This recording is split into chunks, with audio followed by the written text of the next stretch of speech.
Nice to meet you. Hello, I'm Stephanie.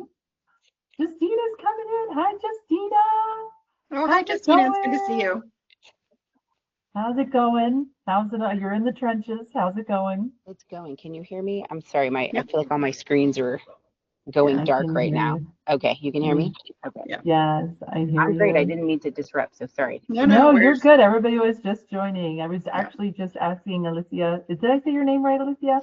It's Alicia. Alicia. Oh my gosh. Okay. Spelled. I just say it's beautiful. I was just getting ready to ask her where she's from. Justina's in Texas. Where are you at? I'm in Southern Oregon. Okay. Southern Oregon. Okay, you're up in kind of Becca's. Yeah, I'm in Washington. Yeah. Same coast. Yeah, same coast. I know. I say that, and you're probably like, "That's not at all." It's not at all. No, it's okay. It's kind of like Texas saying like you're from West Texas versus the other side. It's like it totally, it's See, and I'm new to these things. No, I'm originally from Kentucky, where the states are like this far apart. So I'm not used to all this western expanse, vast, length of state. You drive like an hour and a half, and you're through the state of Kentucky. You're on to the next one. Oh my gosh. Montana's kind of that way. My family's in Montana, and my husband grew up in eastern Montana. My family's in western Montana, and I always joke with my husband that his family is basically from the Dakotas, because like you have to go all the way across Montana to get there. Yeah, of course. Well, I wanted to see, so we ran this, just so you know, Alicia, over the summer. We ran it. It was fabulous over the summer. We had probably a good, decent group in the 4 sessions that we held over the summer, and amazing talks amongst SLPs. It was just really cool to collaborate amongst different districts across the country. We even had one SLP that joined from Canada at one point, so it was really neat, just kind of to share ideas.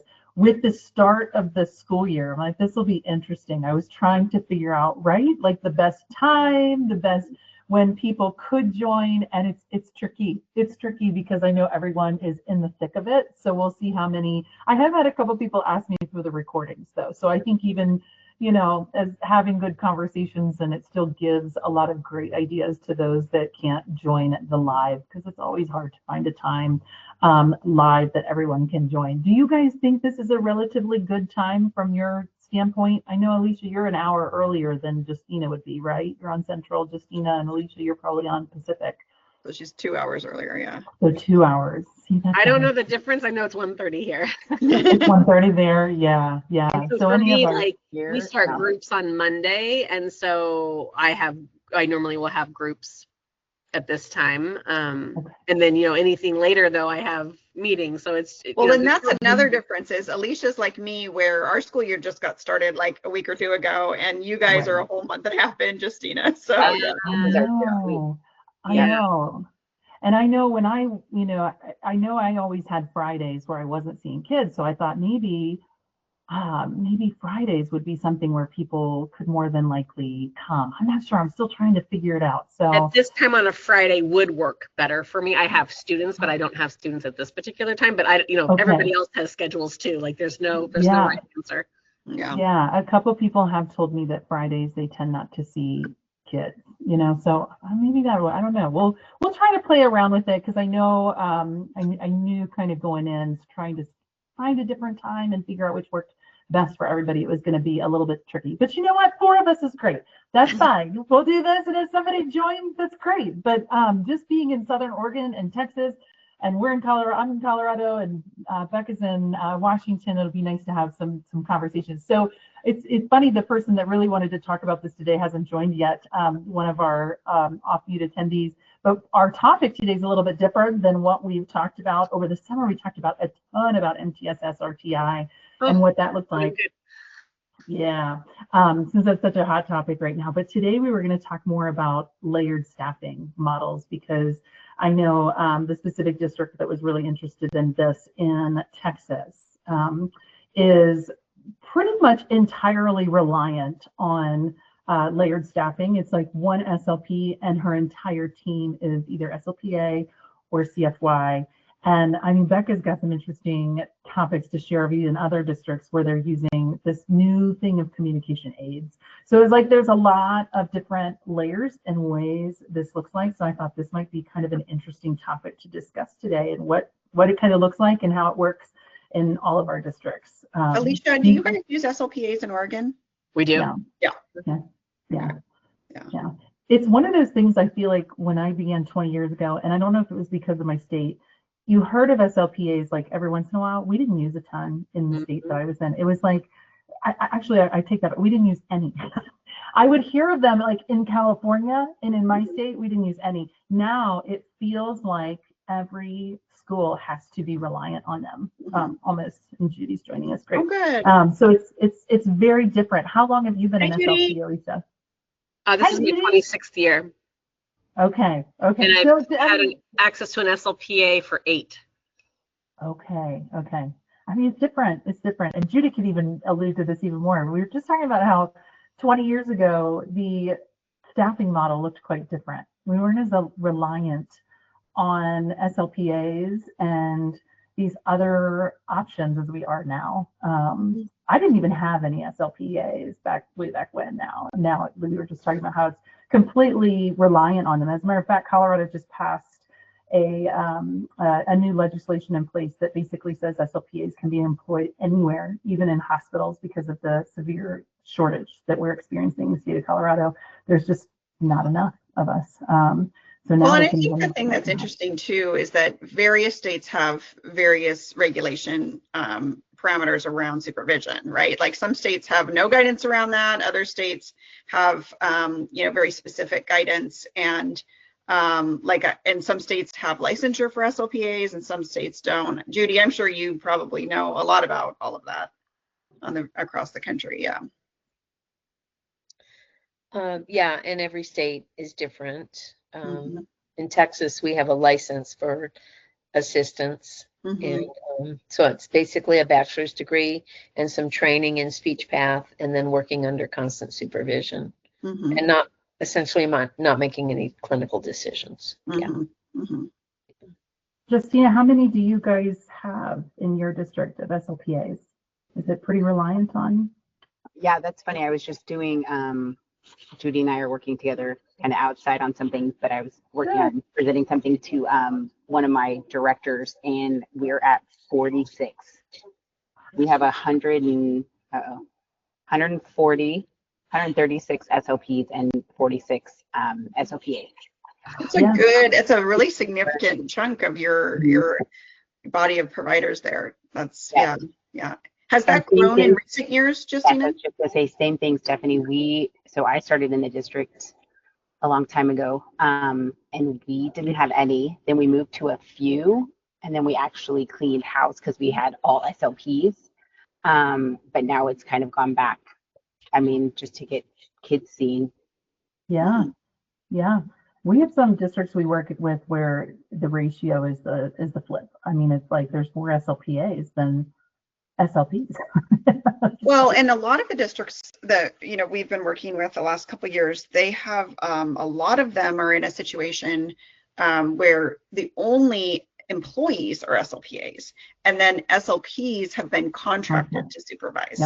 And so like we work with Southside in southern San Antonio area, and that's exactly their model, is that they when we first started working with them a couple of years ago, they had 2 SLP employees and then 4 or 5 SLPAs, but then both of their SLP employees left, and what they were able to finally do was hire contract SLPs to supervise, who aren't even in the buildings most of the time. So yeah. And I think what's really important then is that in those districts where that's the model, that the leadership tracks quality of care for students, are the IEPs being implemented? I think the benefit of more hands on deck is that you can get the IEP minutes met. If you have unfilled vacancies, then you're into that whole downward spiral of compensatory services. And so it's really good to provide the IEP minute services, but the leadership challenge is the quality of care and the dismissal rate for, the dismissal rate. When I was making decisions about staffing, I would Justina, just so you can calibrate and see if this holds true in your situation, I would always plan for, if I added one SL licensed assistant, I had to add a 0.5 FTE or staffing equivalent of a supervisor. So you can't just keep the same number of SLPs and add licensed assistants in Texas because of the supervision requirements. So I got that staffing model approved. And so I always had a formula to go to, which the budget office likes formulas. So I could say, okay, if we're going to open up these 4 licensed assistant positions, then I need 2 more SLP positions to handle the supervision. That's actually, I love that approach, Judy. And then it's very clear and everyone knows what to expect and it's predictable budget-wise. And it makes a lot of sense. I think it helps that in Texas, there's very clear guidance from the state level around that, right? But other states where there's less clear guidance, it might be a little bit more of a battle to get that, in place. Right. Again, a leadership challenge, because even if we had assistants but didn't have the licensure law, I would still go for some sort of staffing formula because the budget office likes a staffing formula. Yes. So you have to protect your SLPs and protect quality of care. So you have to have something that you can check against and measure and say, is this formula working? Is this formula working? Yeah. But if you don't have a formula and it's different every year, you have no way to dipstick and check if it's working. I think that's really good advice, Judy. Yeah, so your SLPs. Bossy and cranky about this topic. I'm sorry. I'm really okay. No, you're good. Alicia had a question. Go ahead. I just wanted to clarify. I'm sorry. We don't have numbers like that in our district. We're a small district, though. We have 8 SLPs and 4 SLPA positions. And so we're a bit smaller, but so you're having your SLPs supervise 2 full-time SLPAs then? It never is that clean. Oh, right.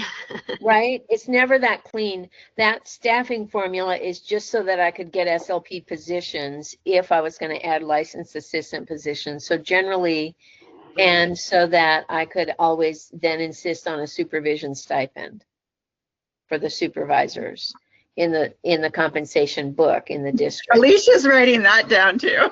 Stipend for being a supervision something or other. Yeah, supervision stipend. You need one. Okay, so Elisa, so it was never that.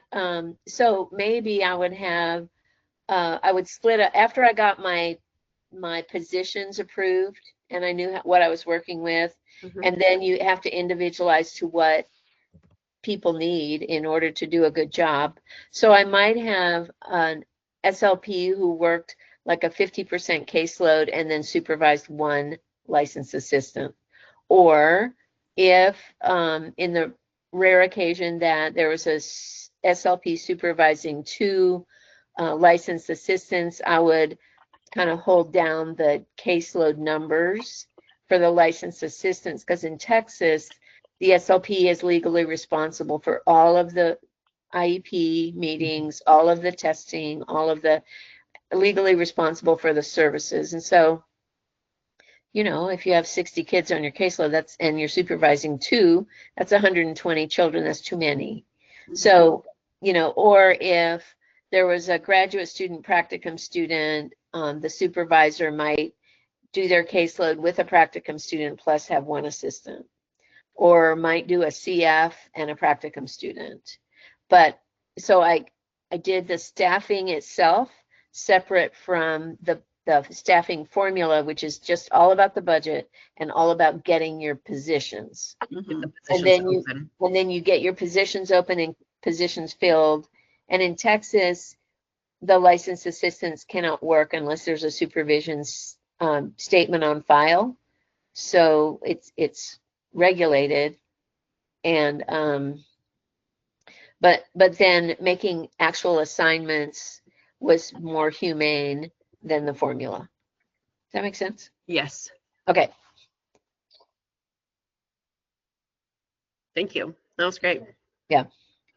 So Alicia, are you officially in a lead SLP role where you're helping Well, with all these terms, right? Yeah. Does my team consider me a lead SLP? Yes. Yes. Do I get any kind of stipend for that or any? You have an official title. There's No. so many people in that position. Yeah, I know. No. Oh my But- gosh, yeah. But I yes, certainly- we I've now been here the longest, but so it just kind of worked into that. Mm-hmm. Yeah. And so like I'm mentoring somebody this year that's brand new in this position as an SLP. So I'm mentoring her, and then I have a 0.6 of an SLP with an SLPA. I'm sorry, a 0.6 SLPA with a caseload of 55. Mm-hmm. Yeah, I talked to somebody last week in California that even said, like, I was lead SLP, and because of budget, they took the role away. Like, budget cuts, but she's still holding the job. She's still doing the job this school year. It's just not a thing in their district anymore. So it's amazing how many have to hold the role despite not even being in the role. Yeah.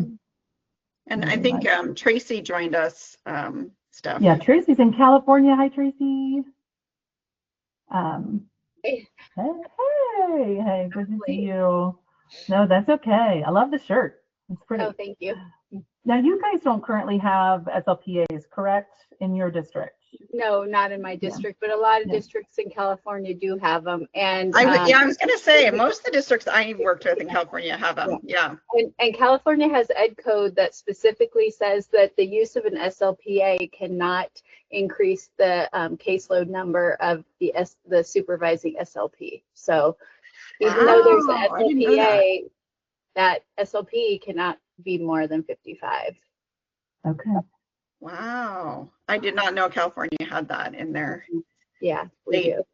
A lot of people don't know, and so a lot of SLPs are being, I guess, taken advantage of because they're getting loaded.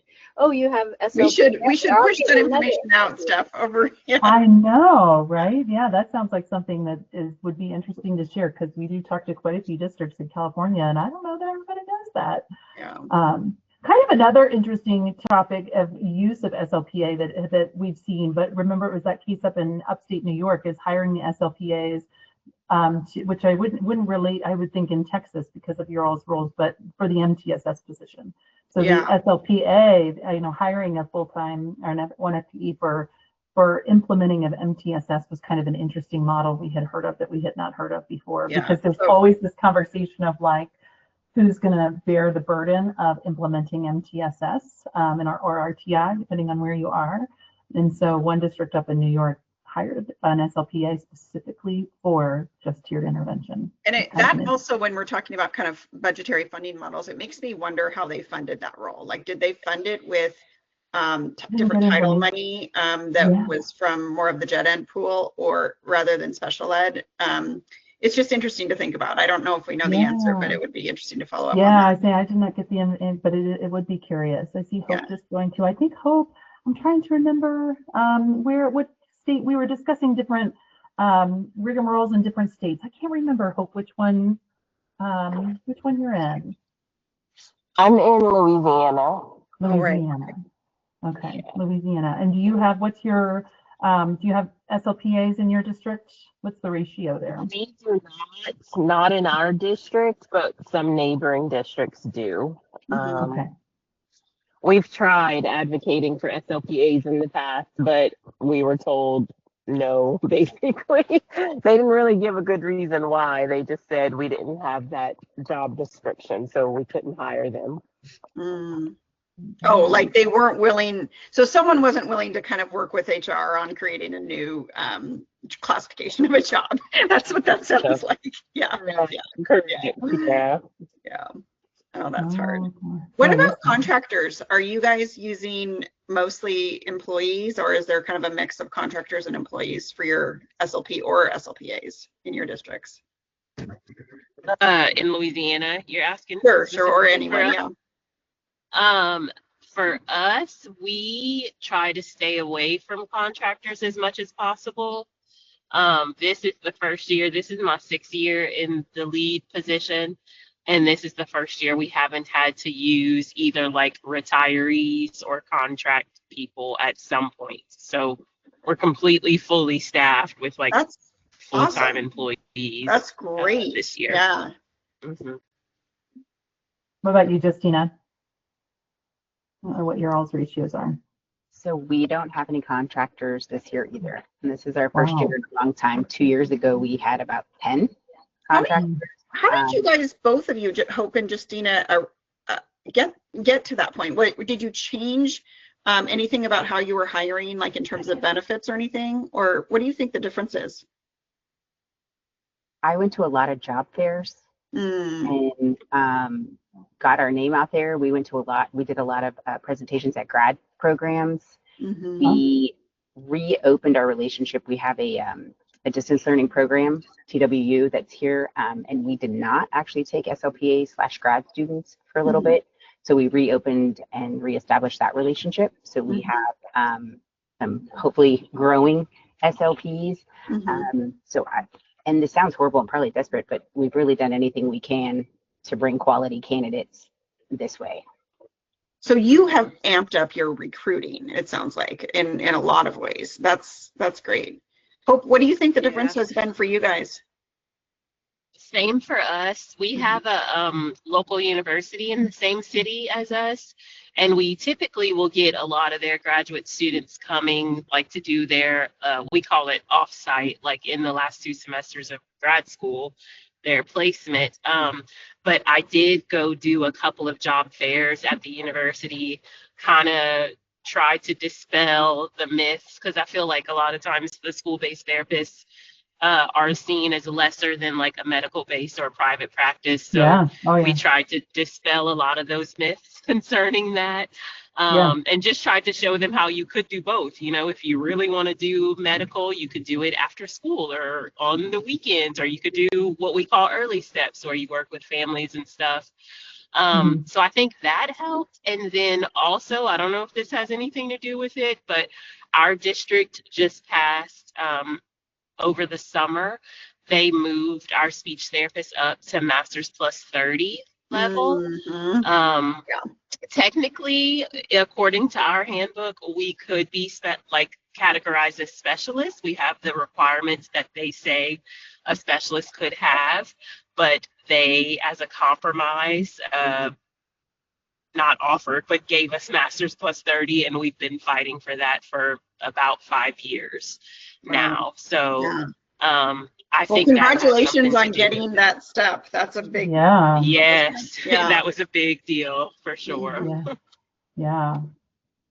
Alicia, how about you? Do you have contractors? We do have some contractors. We haven't been fully staffed in a long time, it feels like, with just in-house people, because people in our neighboring area, we have lots of districts nearby, and people kind of seemingly bounce around between those areas.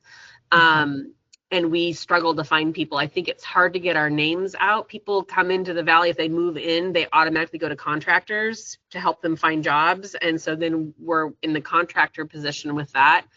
And the district prefers not to do contracting, but mainly because of the price difference, right? Like hiring us is very different than what they, is very different than what they hire outside of that. So, you know, the contractor makes more money than we are making. So if they're in-house, it's a better deal. We do have a different salary schedule than our teachers, though. So we have a specialist pay. It's for like the OT, I think it's OT, psych, and speech. So we have a different salary schedule, which is nice. Other districts have bonuses built in as well for being in special education or a speech therapist and school psychologist primarily. But we're kind of in there. There's nothing special about necessarily our district over another one in terms of pay. They're all pretty, I feel like, relatively close. And so that's a challenge, because it's hard to get the district to want to put more money in just for the sake of recruiting. But you had some really good ideas, Justina. Thank you. I wrote down some of those ideas. So that's the whole goal of this talk every month, right? yeah, we don't have any colleges nearby that offer it. We have some distance Yeah. learning ones, which work sometimes, but we don't have a huge number of people who even follow into the field. So we've been doing some internships. We've had 2 students now, one that's currently in high school and one that is going to college to be an SLP after doing like an internship as part of her senior requirement of doing an internship with the program. And so we've tried things like that, talking to the health classes at the high school that our job exists, and trying to, motivate students that way, that just advertising within the population. But, that's a slow process. Start. It is much easier in metro areas to source from universities for direct recruiting, for sure. Yeah. Although I saw a statistic recently, I pulled it up while we were chatting, that in 2023 only 3,548 SLP graduate degrees were awarded. Yes, like total, which is down Do you have a significantly. comparison? Where did I don't. I'm curious what it was historically. Judy, do you know? Yeah. Like there's not that many. It said the demand for SLP is projected to grow 18% from 2023 to 2033, 13,700 openings annually, with only 3,548 degrees awarded. Was all the information that this stat gave. You'd think we'd all be making bank then. No, we just get more students. We just get more.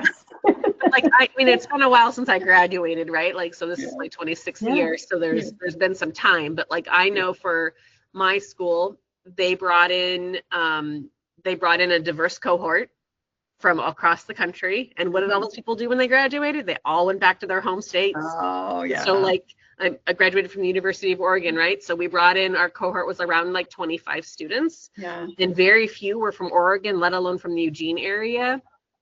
And we only had 2 job openings in Eugene at that time, which the people who were staying applied for. I was lucky enough to get one of them before I moved to where I am now.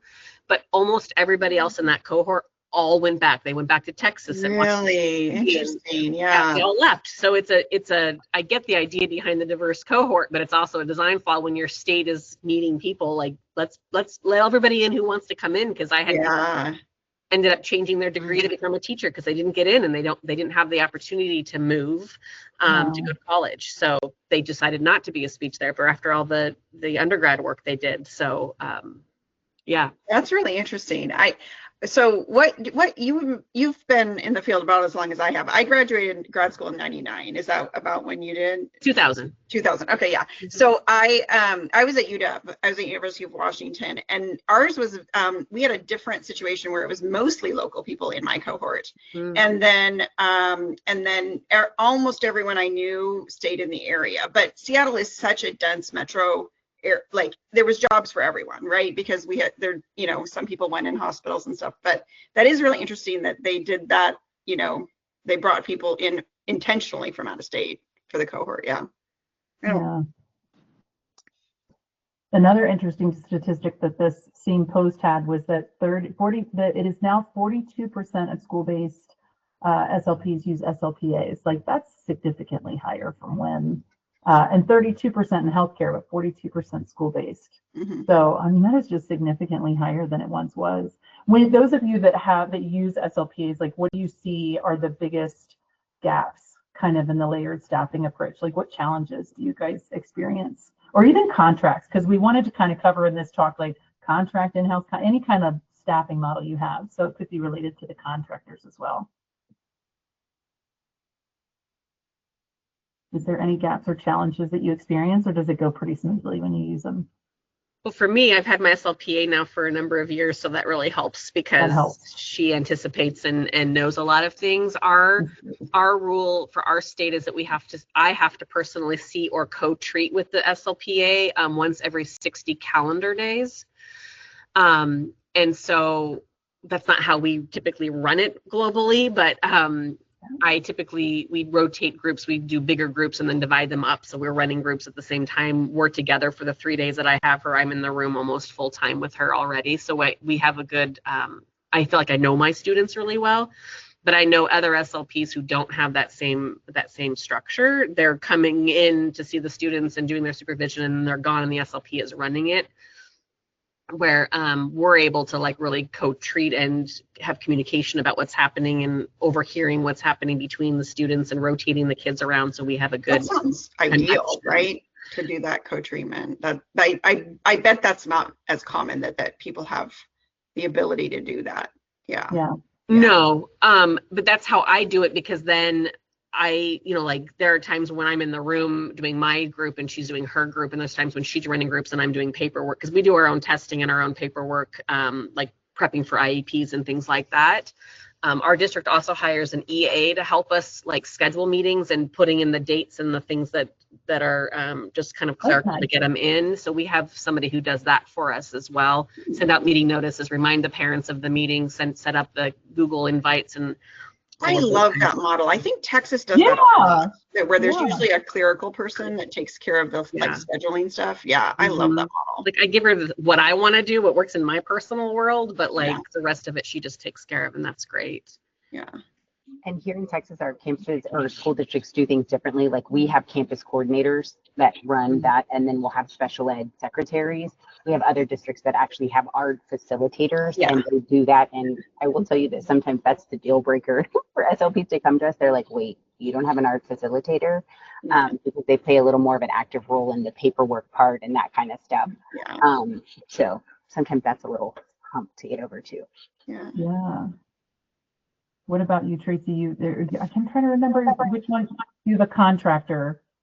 Well, I'm in a rural district, so it's always hard to find people for our county or in our district. The closest graduate program is like 2 hours away from us, so it's hard to get people here. But we're lucky to hire.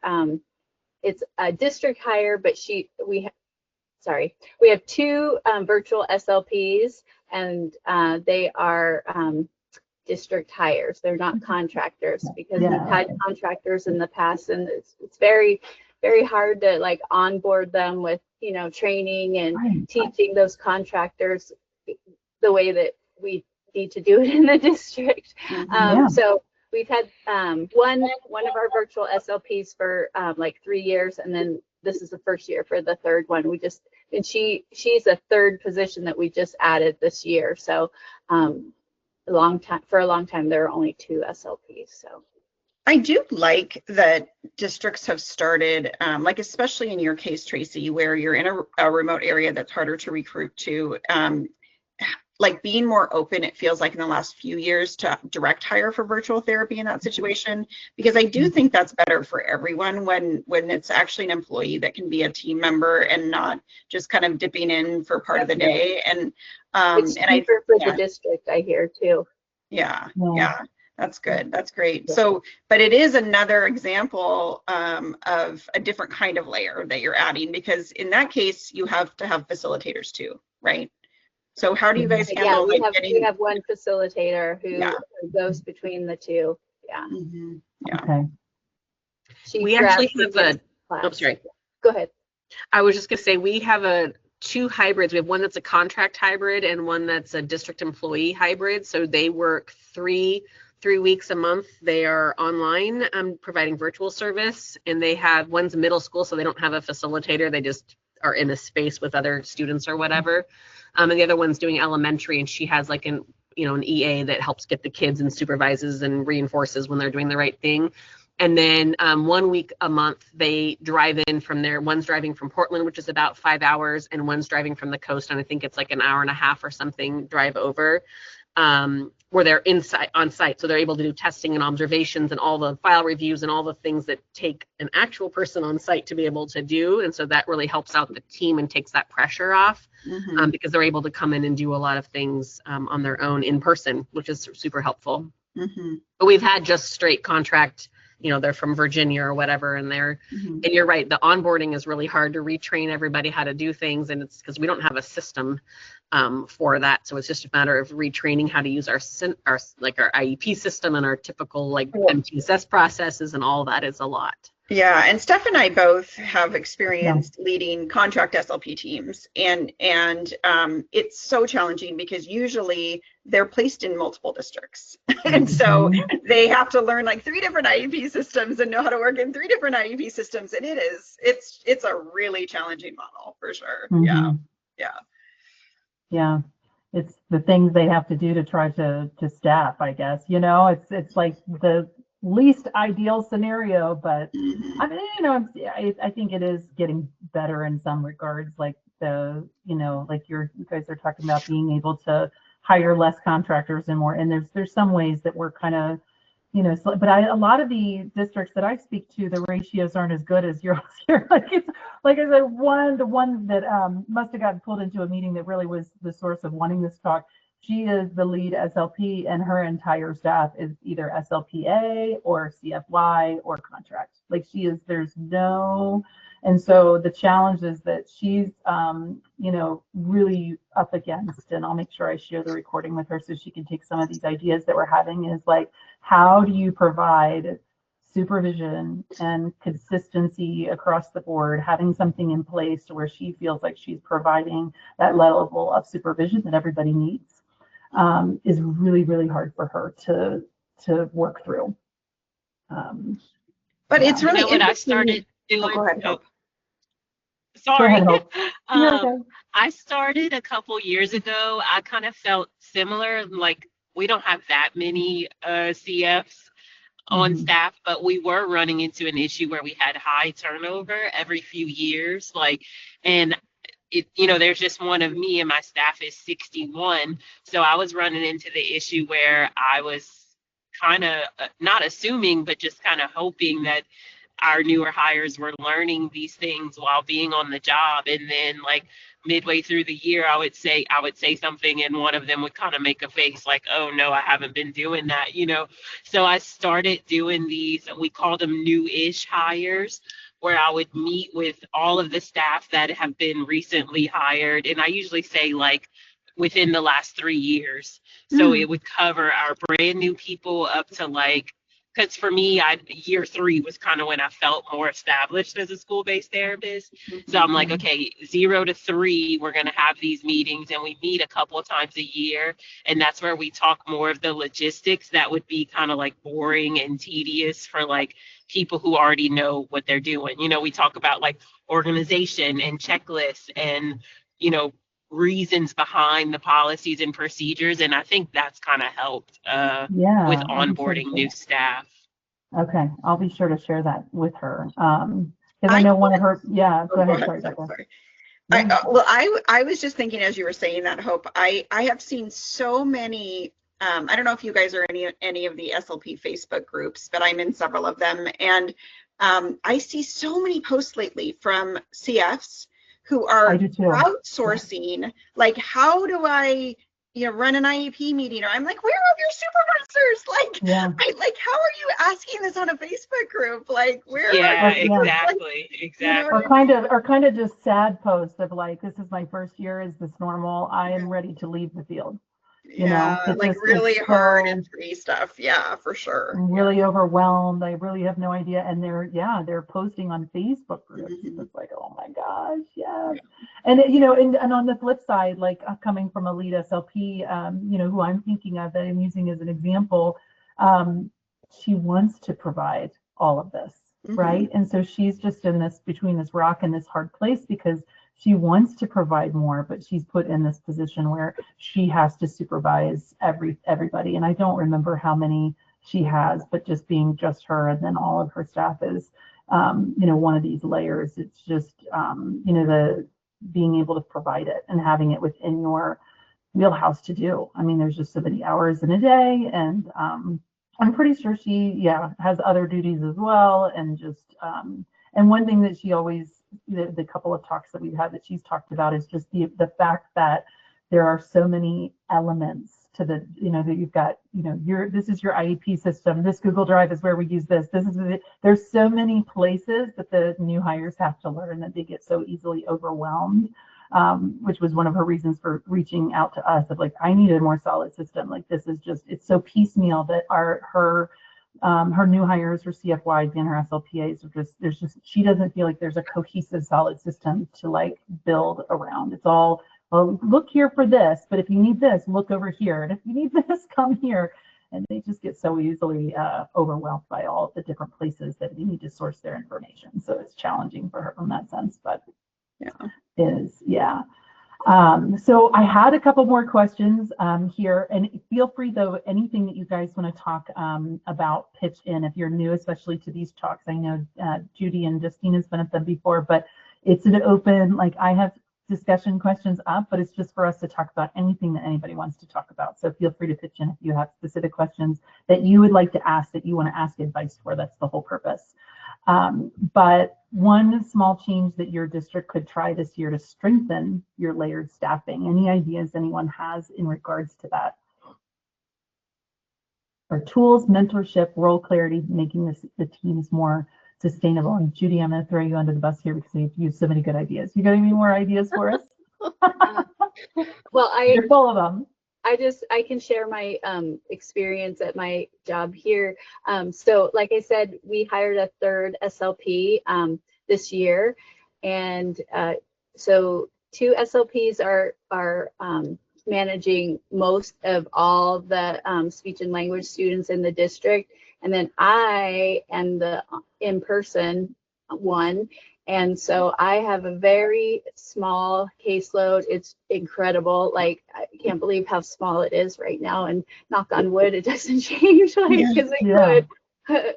It's kind of stressful having a small caseload because I'm afraid they're going to. You don't want to get too used to it. Yeah, exactly. But I'm doing all the initial evaluations for the district. And I'm also doing all of the transition, like the 0 to 3 to school age transition initial assessment. So I'm doing those. And sometimes we get bombarded with those, but we never know when they're coming up until they come up. So we can't plan ahead for it. So like right now I'm kind of like slow, but I know in the future it's just I'm going to get swamped. But it's allowed. I feel okay about it because I have such a small caseload. I think the numbers is a big thing for being able to supervise or manage. And so well, and it's fun to meet those little brand new 3-year-olds. That's a really fun age to assess. I think they're such cuties. So I know a lot of districts that have like a dedicated position for evals like that. I think it makes so much sense because it's really hard to squeeze it in when you have a full therapy docket every day and you're always canceling something to do the evals. So I love it when districts figure out having an eval specific position makes all the sense. Yeah, if you can do it. Yeah, I know our friends in Oklahoma are feeling because they changed regulations this year where the triggering of child find much easier. And I spoke with an SLP there just this week who was like, I got 13 referrals this week because they're not doing that. And with the new regulation changes in Oklahoma, it's not sustainable for anyone. Like, I have no idea what to do here. Yeah, I can't even imagine what that is like. Yeah. Anyone else? Judy, you've got some advice for us. I really liked what Tracy was saying, that if you have a small group and no formal leader and you kind of you have a shared leadership group, or if you're in a bigger system, that there is really a lot of power behind pushing the refresh button and not just always organizing your work the same way. So if you are going to request assistant positions, or if you need to contract for coverage of services, or if you're going to do a combination of remote and in-person, figure out how to make it work so that you can write guidelines so everybody does it the same way, but don't be stuck. Don't try assessment teams where, like Tracy was saying, she tests all the new little bitty people, and The other thing that through the years I've noticed is that if you let SLPs pursue their passions, that overall their excitement about work and the retention of those people stays with you, because they get to be the expert in the district on fluency, or they get to be the expert in the district on neuroaffirming care, or they get to be the expert in the district on feeding issues in school-based services, or they get to be the expert on child language, or they get to be the expert. So that way you can also maximize your training dollars, because you can send them different places to get specialized training, and they come back with what they're passionate about and share that. So it kind of lifts everybody up. But basically not getting stuck to the same org pattern for speech therapy services. I really think I love the term of the layered staffing, because it allows for a little bit more movement, more flexibility. And my other big thing is we need to step into understanding and dreaming about how technology can help in therapy and in management in our jobs. And so we for example, if you're going to offer remote services to some of your students, then for goodness sakes, have a way to determine which students would thrive in telepractice and which students need face-to-face.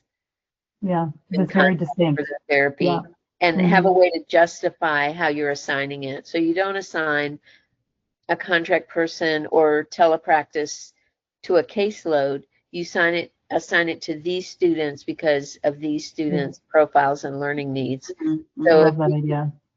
Makes so much sense. Shake things up based on meeting students' needs. Nobody can argue with you, except if it costs a lot more money. But you'll get people doing what they love to do, and so I love that idea, Judy, of like kind of focusing on people's passions too. I know that I went to a couple talks at ASHA last year, and the team from San Diego Unified was helping present a couple of these talks. And what I learned in their district that they do is they have leads on specific domains, which I loved. So they have like a lead for language issues. They have a lead for speech sound issues. They have leads for, special like AEC, like they have domain specific leads, which makes all the sense in the world, because just like Judy was describing, you then can have an expert within the district who's your go-to when someone has a tough kid in that area, and that person's got an extra PD in that area. They love it. It's their passion, and they're gonna be able to consult with their internal team members and help, even if they can't directly serve that child. So I think they're obviously a large metropolitan district, and they can have many leads who do different things. But I just thought that was a great idea. And I also think that if you, especially for the lower incidence things on our caseloads, stuttering voice, whatever, motor speech, that then figure out how the person who specializes in that can see those students remotely, or so you're assigning a few of your caseloads by child need, not by campus. Yep. And that's easy to say and hard to do. But if you can get your person who's really good with stuttering working with the stutterers, it's better quality of care. Absolutely. So, I just like shaking it up a little would be cool, I think. Yeah, a good friend here in my local district, the way they work is it's kind of site specific. Like she's very, very passionate, very, very talented in the area of AAC. And in her mind, it's like, if I never saw another Arctic kid, as long as I live, I'd be happy. Right? Yeah. So I actually wanted to put an MTSS system in place because he's like, I don't want any more Arctic kids ever again. But they do. They have it site specific, because where we're at, you can choice in. And so they even say like, okay, this student needs AAC. We're going to put you at Discovery Canyon because we have an SLP there that specializes in AAC, and that's where you need to go. And so it's really kind of a neat system based on that. I know Tracy also said doing it by age. That's another neat age, like the idea, so that you don't have to span the whole age range. So doing caseloads with one taking preschool through second, the other taking rest kind of idea is another area because we all know that, like, developmentally, it's it's such a different job when you're working with different age and grade spans, and it's like a totally different career if you've never worked with high schoolers and you've only ever worked with the little bitties and those, it's almost a different specialty in that way. Yeah. Really is. It really is. I ended up dividing my caseload last year because I ended up having to pick up a double elementary because we were short staffed. So we brought in somebody to take off my 4th and 5th graders. And so my schedule was K through 3 at this school and K to 2 at the other school. And when I came back, when we were staffed, I was like, well, gosh, all the 4th and 5th graders are always on this one day. And I'd never done that in all these years. And I was like, I'm going to do that again. It was so nice to have my older students together. It's a totally different prep, right, than K3. Yes, yes. And so I had them back to back. So I did it again this year, and I'm getting ready to start groups. But I'm really excited because last year was just so much different on those days. It was like the older kids, they don't have to pull out the same kind of games and activities to get them motivated. They're like, get in, get out, That prep thing makes a big difference. Yes, it was totally different. So for the most part, all my 4th and 5th graders are on one day. So it's nice. That's really smart. Yeah, I haven't heard anyone say that they scheduled it that way, but I like that a lot. Yeah. Well, then I have my SLPA on my K through 3 day. So I have my days. So like Monday, Tuesday, Wednesday, I have my SLPA. We're doing K3 only, and they're all bucked up. So we run those double groups throughout the day that I talked about earlier. And then she goes to a different school Thursday, Friday, and I'll do my 4-5, and I'll do my testing, and all the bleed overs that need another 4th day or 3rd day of services are on my Fridays. So I always used to love to challenge myself, like, can I use this one book in every single therapy session? Can I use this book and do therapy Challenge today? accepted. You could definitely do that. Yeah. And Hope, how about you in your district? Do you guys have anything in particular that helps with that, with regards to that?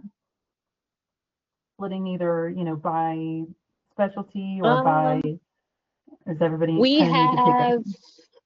we have a appraisal team, like how somebody was saying earlier. Like we have our district is broken up by zones. So there's 8 zones, and they each have like a school psych and a diagnostician and a social worker and a speech therapist. And so they handle the SPED initial and reevaluations for those zones. And then we also have a pre-K team that does all the ages 3 to 5 evaluations. So we have that, and then we have a AAC department, but it's really it's 2 speech therapists that took some extra coursework and got a certificate as I don't know if it's an AAC specialist, I forget what it is, but they each have a specific certificate that they had to get.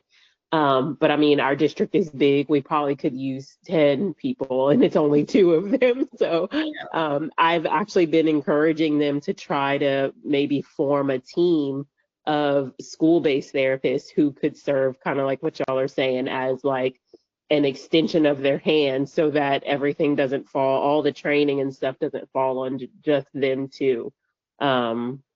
So yeah, I mean, that's the main thing. I've been intrigued by the idea of having, like, I think someone said case managers. I think that's in Texas maybe, but ARD facilitators, I think. ARD facilitators. Okay. Yeah. But we have not done in that Texas here.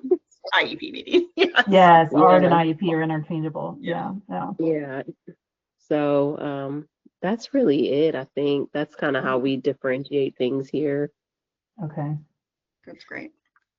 I was talking did you say with yours? I don't know if you said with yours. Go ahead, Judy. I can ask. I was going to say I was talking to a group of lead SLPs in a monthly roundtable that I'm in, and one of the lead SLPs was talking about, they were talking about perks and retention and kind of a hybrid model of work at home, work remotely 1 day a week if you can, and which districts do that, and retention and recruitment and all that. But in a rural area, they worked it out so the educational diagnostician does all of the IEP team meetings, even if speech language impairment is the only disability condition. The ed diag manages all the paperwork. Mm-hmm. So that frees up the SLPs to do assessment and intervention, but takes the paperwork off of them. Just another idea that might work in some situations. Mm-hmm. Yeah. That's a great idea. Yeah. So does the SLP then, like they're having somebody who's not an SLP prep IEPs with all the information from an SLP? Like how does that work? Yeah, the SLP is writing the goals and Okay. Doing the present levels and giving the data, but Someone else runs the meeting. Contacting the parent, getting the document locked, making sure the document is meeting timelines, making sure, all of that. The emails that go out to everyone. Talking about all of that is taken off of the shoulders of the SLP. The SLP does the SLP specific. They attend the meeting, of course, and they represent what's going on in speech, but they don't manage the paperwork. Okay. That's interesting. Where is that, did you say, Miss Judy? In the North Texas area. Okay, interesting. Because in our district in Louisiana, our educational diagnosticians only deal with evaluations. So if we were to say like, oh, can you guys be the IEP, almost like an IEP facilitator, I feel like their minds would explode. They would be like, well, Hope, it kind of depends on which group has a surplus of providers. If you have enough, if all of your diagnostician positions are filled and they're not as overloaded as the speech people, then you got to share the work. The burden. Share the burden. Right. And I don't know about other states because it's a little bit different, but here we can have a student with an eligibility of SLI and speech language impairment, and then receive, like reading instruction because it's due to their language or whatever. And when that happens in our district, if they haven't been through the cycle again to be reevaluated, if they're if they're just SLI only, then they would case manage by the resource teacher. So that takes that off of me. I only case manage students that are no other goals. No other goals anywhere else that are just my kiddo, which is nice to take that off too. Mm-hmm. Yeah. Wow. And just to piggyback on that, if they're related service for us, if we can, we call parents ahead and document because we're not a required member if it's a related service yard. Oh, okay. So we'll call parents and that takes a little bit of that. Yeah, I mean, then you're not taking that meeting time out of your day too. And it depends on the relationship, connection with the parents. Sometimes they still want us there, but if we can call ahead and talk to them, they're like, yep, and then we just document in the ARD paperwork that they agreed with everything and they can ask questions and we can get back to them if necessary. That's great. Perfect. That's something y'all do district-wide, Justina? Tell me again? I was asking if that's something y'all do district-wide for students who receive speech as a related service? Yes, that's actually we have like a time-saving tip page that we hand out because our SLPs are like, I'm overwhelmed, and it's like, okay, are you calling related service yards? Are you we're just kind of going through some regular questions, and yes, that's district wide. Ooh, could you share that time? I was going to say that is a neat idea. Yeah, if you want to share with me, just I'd love to share that out if you're willing to share that. And obviously it's not exhaustive as we think of them, right? We add them, so feel free to add whatever. Shoot it my way and I'll make sure it gets suggested. Oh, I'm sorry. No, you're okay. I love that idea. Yeah, that's great. Sorry, go ahead, Hope. You had a question? I was just saying that's something I've suggested to my speech therapist too, because, our SLI only IEPs can last like 15 minutes if the parent has no concerns. But then we're going to these related IEPs and sometimes they last 2 hours, So then the therapists are like, I had to cancel 4 therapy sessions today because I was in this IEP. So I told them, see if you can do this. And sometimes it's we call them program specialists, but like the special ed supervisors give pushback and they're like, well, no, you were on the written prior notice for the meeting, so you have to be there, you know, and the parents are like, no, they can, I'm good, you know, like the parents don't care. Yeah. So I would love to implement that more, because that's my therapist's biggest thing. They're like, I just want to do the therapy. Like, it's the meetings and the paperwork that I don't want. Yes, of course, yeah. Well, for sure, just, you know, share that with me, and I'll make sure I get it out to you guys. Any other topics? I want to value our time, and it's, oh my gosh. Well, it looks like we're at time, Steph, so we probably should. Time. Yeah. Thank you so much for coming. Like we said, keep up with it. Well, you'll see the next one when you can make it, and when you can't make it, I'll always share the tidbits and the little things that we get from these sessions. I push them out to everybody, so that everybody at least has the tips and tricks that we learned by sharing together after the fact, if you can't make it to the live recording. As there's a lot of people that register with this, but I know making it to the live recording is hard. Yeah. So thanks, guys. This was a great talk. I really appreciate it. Thank you. It was nice to meet all of you that I hadn't met before. Yeah. Bye. Bye, guys.